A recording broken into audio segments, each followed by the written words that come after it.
கண்ணியமானவர்களே, ஒரு நாளைக்கு 2 லட்சம் லிட்டர் தண்ணீரை வெளியில எடுத்தும் 5000 ஆண்டுகளாக வற்றி போகாத ஜம்சம் உடைய கிணத்துல போன மாதம் துல்ஹஜுடைய மாதத்துல ஆராய்ச்சி செய்த ஆராய்ச்சியாளர்களுக்கு கிடைத்த ஒரு மிகப்பெரிய அதிர்ச்சி, இன்னும் மிகப்பெரிய ட்விஸ்ட். அதை பற்றி தான் இந்த ஒரு காணொலியில் நாம் பார்க்க போகிறோம். கண்ணியமானவர்களே, ஒவ்வொரு மர்மத்திற்கு பின்னாடியும் ஒரு சயின்ஸ்ங்கிறது இருக்கும். ஆனா சில மர்மமான விஷயங்கள் அறிவியலுக்கும் அப்பாற்பட்டு இருக்கும். நம்மளே யோசிப்போம், எப்படி நடந்திருக்கும், ஒருவேளை இப்படி நடந்திருக்குமோ அப்படின்னு சொல்லி நம்மளையே யோசிக்க வைக்கக்கூடிய ஒரு விஷயம்தான் இந்த ஜம்சம் கிணறு.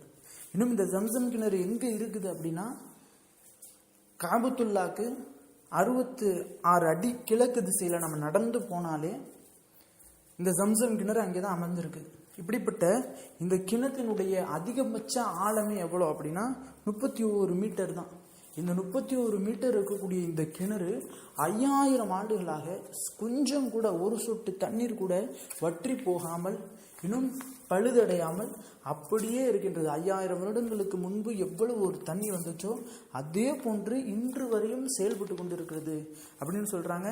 அது மட்டும் இல்லாமல் இந்த கிணத்துல தினம்தோறும் 2 லட்சம் லிட்டர் தண்ணீரை ராட்சச வைப்புகளை போட்டு எடுத்துக்கொண்டு இருக்கிறாங்க. அப்படி இருந்தும் இந்த தண்ணீர் வற்றவே இல்லை, குறையவே இல்லை அப்படின்னு சொல்றாங்க. அது மட்டும் இல்லாமல் சவுதி அரேபியாவினுடைய கிங் அப்துல்லா அவர்களினுடைய வாட்டர் சர்வீஸ் மேனேஜ்மெண்ட் என்ன பண்றாங்கன்னா, தினம்தோறும் 2 லட்சம் லிட்டர் தண்ணீரை எடுத்து சவுதி அரேபியாவில் இருக்கக்கூடிய மக்களுக்கு வாட்டர் சப்ளை விற்கிறாங்க அப்படின்னு சொல்றாங்க. அப்படி இருந்தும் இந்த தண்ணீர் குறையவே இல்லை.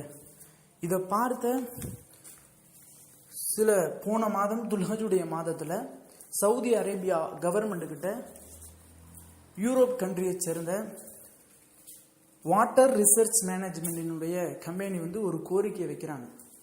சவுதி அரேபியாவில் இருக்கக்கூடிய மக்களும் சரி, வெளியிலிருந்து ஹஜ்ஜுக்காக வேண்டி உம்ராவிற்காக வேண்டி இங்க காபத்துல்லாக்கு வரக்கூடிய மக்களும் இந்த ஒரு ஜம்சம் கிணத்துல இருக்கக்கூடிய இந்த தண்ணீரை தான் பருகிறாங்க, இந்த தண்ணீரை தான் குடிக்கிறாங்க.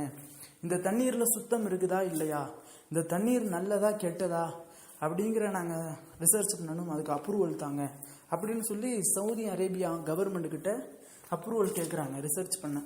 அப்ப சவுதி அரேபியா கவர்மெண்ட்டும் சில நாட்கள் கழிச்சு சரி ரிசர்ச் பண்ணுங்க பார்ப்போம் அப்படின்னு அப்ரூவல் கொடுத்துட்றாங்க. அப்ப அந்த யூரோப் கண்ட்ரியை சேர்ந்த வாட்டர் ரிசர்ச் மேனேஜ்மெண்டினுடைய அந்த மேனேஜ்மெண்ட் என்ன பண்றாங்கன்னா, தொடர்ந்து 15 நாட்கள் அங்கே ஜம்சம் கிணற்றுலே காபத்துல்லாலே இருந்து அங்கே இருக்கக்கூடிய தண்ணீர்களை பைப்லாம் செட் பண்ணி 15 நாட்கள் தண்ணீரை கிணத்துலேருந்து வெளியே எடுக்கிறாங்க. எவ்வளவு எடுத்திருக்காங்க, அப்படி எடுத்தும் அந்த கிணத்துல தண்ணீர் குறையவே இல்லை, அப்படியே ஊற்றி கொண்டே இருக்கின்றது, தண்ணி கொண்டே இருக்கின்றது, ஒரு சொட்டு கூட குறையாமல் அப்படியே வந்துகிட்டு இருக்கு. எந்த அளவிற்கு தண்ணீரை வெளியில எடுத்திருக்காங்க அப்படின்னா 70 கோடி லிட்டர் 70 கோடி லிட்டர் தண்ணீரை வெளியில எடுத்துமே தண்ணீர் குறையலை. அவர்களே கடுப்பாக என்ன பண்ணிட்டாங்கன்னா, சாம்பிளுக்காக சில கொஞ்சோண்டு தண்ணியை மட்டும், ஒரு 10 லிட்டர் தண்ணியை மட்டும் எடுத்துட்டு போய் தன்னுடைய கண்ட்ரியில ரிசர்ச் பண்றாங்க. ஒரு 10 நாள் ரிசர்ச் பண்ணவங்களுக்கு தான் கிடைச்சது ஒரு மிகப்பெரிய ட்விஸ்ட். என்ன அப்படின்னா, சில வாட்டர்கள் எப்படி இருக்கும்னா, நம்ம நேச்சுரலாகவே நம்ம இப்போ குடிக்கிறோம்ல அந்த வாட்டர்ல குளோரின் யூஸ் பண்ணுவாங்க. குளோரின் யூஸ் பண்ணால் மட்டும்தான் குடிக்க முடியும், இல்லைனா அந்த தண்ணீர் கசக்க ஆரம்பிச்சிடும், இல்லைனா அந்த தண்ணீர் ஒரு மாதிரி புளிக்க ஆரம்பிச்சிடும், ஒரு போன்று குடிக்கவே முடியாது, அப்படி இருக்கும். குளோரின் யூஸ் பண்ணால் மட்டும்தான் எந்த தண்ணீராக இருந்தாலும் மனிதன் குடிக்க முடியும். ஆனால் இந்த ஜம்சம் தண்ணீர்ல நேச்சுரலாகவே கால்சியம் இருக்கு, அக்னீசியம் இருக்கு, மினரல்ஸ் இருக்கு, குளோரின் அதிகமாகவே இருக்குது அப்படின்னு சொல்றாங்க.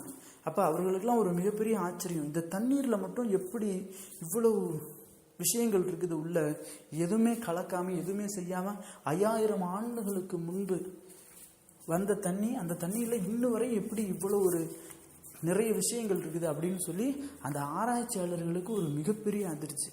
ஆக கண்ணியமானவர்களே, இன்னும் சிலர்கள் இந்த தண்ணி எங்க இருந்து வருது அப்படின்னா, சிலர் சவுதி அரேபியாவில் இருக்கக்கூடிய மலைக்கு அடியில தேங்கி கிடக்கக்கூடிய தண்ணி பூமி வழியாக இந்த ஜம்சம் கிணத்துக்கு ஒன்று சேருது அப்படின்னு சொல்றாங்க.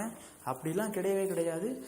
இது உருவான கதை, இது உருவான சம்பவம் எப்படின்னு கேட்டால், நபி ஸல்லல்லாஹு அலைஹி வஸல்லம் அவங்களே சொல்லியிருக்கிறாங்க, இப்ராஹிம் அலைஹிஸ்ஸலாம் அவங்க அல்லாஹ்விடத்தில் பேச போவதற்காக வேண்டி, அல்லாஹ்வினுடைய கட்டளைக்காக வேண்டி அல்லாஹ்கிட்ட பேச போகிறதுக்காண்டி தன்னுடைய மனைவியான ஹாஜரா இன்னும் தன்னுடைய பிள்ளையான இஸ்மாயிலை இந்த காபத்துல்லா அப்படிங்கிற இடத்துக்கிட்ட நிப்பாட்டிட்டு போயிடுறாங்க. இங்கே நில்லுங்க, நான் அல்லாஹ்ட்ட போயிட்டு வந்துடுறேன், போய் பேசிட்டு வந்துடுறேன் அப்படின்னு சொல்லி போகிறாங்க.